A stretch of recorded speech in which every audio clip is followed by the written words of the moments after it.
આજના આધુનિક અને ટેકનોલોજીના સમયમાં નાના બાળકોમાં મોબાઈલનું ઘેલું લાગ્યું છે। ત્યારે ડેસર તાલુકાના વાલાવાવ ચોકડી ઉપર આવેલી અંબે વિદ્યાલયમાં બાળકો દ્વારા બાળકોને મોબાઈલની લત છોડાવવા માટે નાટક રજૂ કરવામાં આવ્યું હતું। वर्तमान समय में मोबाइल बाळको माटे खूब ज हानिकारक साबित थई रह्यो छे।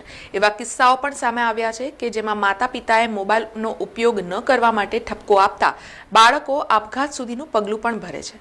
तो बीजी तरफ नाना बाळको ज्यारे रडता होय छे त्यारे माता पिता बाळकने समजाववाना बदले मोबाइल आपी देता होय छे अने मोबाइल मळतानी साथे ज बाळक चूप थई जाय छे। ત્યારે નાનપણથી જ મોબાઈલની ટેવ બાળક માટે ખૂબ જ જોખમી છે।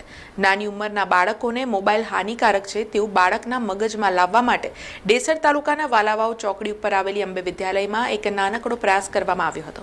વિદ્યાર્થીઓ આજનો જે નાના બાળકો છે તે મોબાઈલની લતથી બહુ જ બધા જોડાઈ ગયા છે અને તે લત છૂટે તે હેતુથી અમે આ નાનકડો પ્રયોગ કર્યો છે અને બાળકના माता पिता पास आ एक मेसेज पहुँचे कि पोताना बाळकोने मोबाइल न आपवो तेमज मोबाइल थी आजना समय में घणी बधी समस्याओं उद्भवी रही है तो तेनाथी छुटकारो मळे ते हेतुथी अमे आ नानकड़ो प्रयोग कर्यो छे। बाळको द्वारा नाटको थकी चालू बाइक पर मोबाइल पर बात करवाथी अकस्मात थई शके छे अने अकस्मात स्थळे केटलाक लोको मदद करवानी जग्याए पोताना मोबाइल पर सेल्फी लेता होय छे ते बतावવાનો पण प्रयास करायो हतो।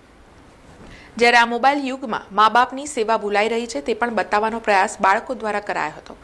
અનોખો કહી શકાય તેવો આ પ્રયોગ નાટક સ્વરૂપે બાળકો સામે બાળકોએ રજૂ કરી નાના મગજમાં ફિટ થાય તેવી કોશિશ કરી હતી।